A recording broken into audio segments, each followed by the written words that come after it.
Good morning everyone. ఇవాళ టిఫిన్కి chapati paneer curry చేశానండి. చాలా స్మూత్గా వచ్చాయి చపాతీలు.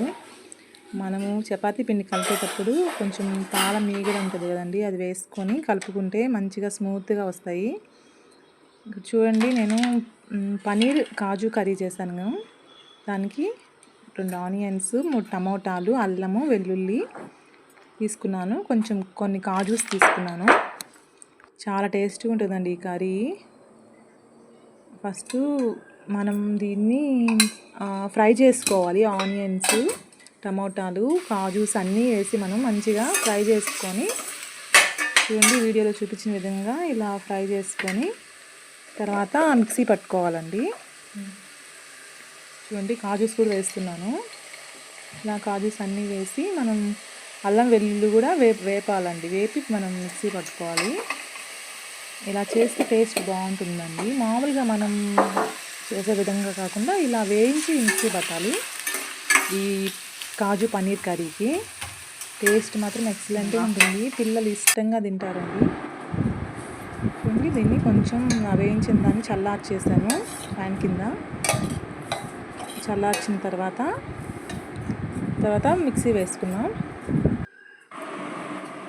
మిక్సీలో వేసుకొని మంచిగా మిక్సీ పట్టేసుకున్నాం. ఫైన్ పేస్ట్ చేసుకోవాలి మెత్తగా.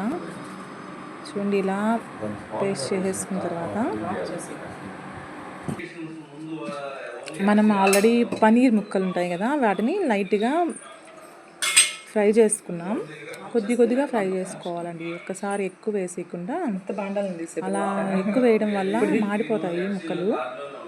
కొంచెం వేసుకొని ఫ్రై చేసుకోవాలి.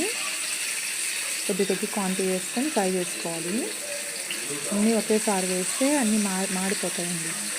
అలా కాకుండా కొంచెం వేసుకొని ఫ్రై చేసుకున్నాం. చూడండి, నేను అలా వేసుకున్నాను.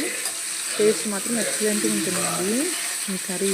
చపాతీలు కొంచెం ఎక్కువ చేసుకోవాలి. చేసినప్పుడు టేస్ట్ మాత్రం ఎక్సలెంట్గా ఉంటుంది.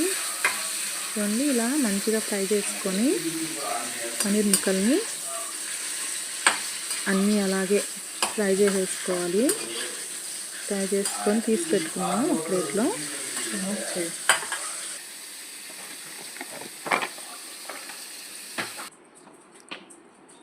ఇలా ఫ్రై చేసుకొని ఒక ప్లేట్లో తీసి పెట్టేసుకున్నానండి నేను. తర్వాత అదే బాండీ పెట్టేసుకొని, ఆల్రెడీ మనం ఆనియన్స్ అన్నీ వేపాం కదా, ఆ బాండీలోనే చేసుకోవచ్చు, నో ప్రాబ్లం. ఆ బాండీలో కొంచెం ఆయిల్ వేసుకొని, దాంట్లో కొంచెం ఆవాలు వేసుకొని వేగిన తర్వాత ఆల్రెడీ పేస్ట్ చేసుకున్నాం కదా, ఆ పేస్ట్ చేసుకున్న దాన్ని ఇందులో వేసుకొని మంచిగా ఫ్రై చేయాలండి. పేస్ట్ని ఇందులో వేసి మంచిగా ఫ్రై చేస్తాను. చూడండి, ఈ కాజు కర్రీ మాత్రము చపాతీలకు బెస్ట్ కాంబినేషన్ అండి. తర్వాత మంచిగా ఫ్రై చేసేసుకొని ఇలా బాగా ఆయిల్లో వేపాలి. తర్వాత కొంచెం వాటర్ పోసుకోవాలండి మనం. తర్వాత కొంచెం కారం, సరిపడే కారం. అంటే కొంతమంది ఎక్కువ తింటారు, కొంతమంది తక్కువ తింటారు కదా, మనకి సరిపడే కారం వేసుకోవాలి. కొంచెం పసుపు, తర్వాత సాల్ట్ వేసుకొని మంచిగా కలిపేసుకున్నాము. వీటిలన్నిటిని వేసుకొని చూడండి, ఇలా వేసాను కదా, పసుపు కొంచెము, తర్వాత మన రాక్ సాల్ట్ వేసుకుంటున్నానండి నేను. రాక్ సాల్ట్ వేసుకొని మంచిగా ఉడకనిద్దాం.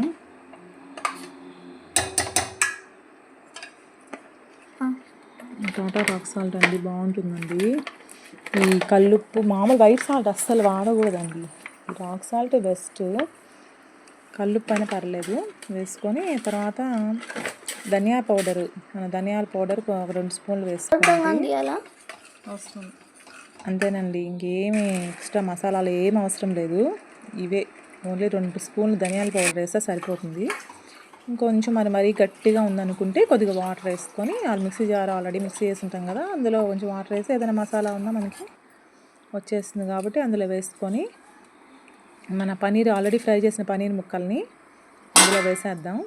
తర్వాత కొంచెం కరివేపాకు కూడా వేసుకుంటే ఫ్లేవర్ బాగుంటుంది. అంతేనండి, మంచిగా ఉడికిద్దాం దీన్ని, కర్రీని 5 మినిట్స్. మసాలా అంతా మన పన్నీర్ ముక్కలు పడుతుంది కదా. తర్వాత చపాతీ పిండిని కొంచెం పాల మీగడ వేసి మంచిగా కలుపుకొని మంచిగా స్మాష్ చేసుకోవాలండి మెత్తగా. బాగా ఎంత బాగా స్మాష్ పిసికితే అంత బాగా మనకి చపాతీలు స్మూత్గా వస్తాయి. కొంచెం పాల మీగడ పాలు వేసి కలిపానండి. అసలు చపాతీలు అయితే ఎంత స్మూత్గా ఉన్నాయో, చాలా స్మూత్గా ఉన్నాయి చపాతీలు. వాటర్ తక్కువ వేసాను, పాల మీగడ పాలు వేసి మంచిగా పిసికి చేశానండి. చపాతీలు మాత్రం ఎక్సలెంట్గా వచ్చాయి.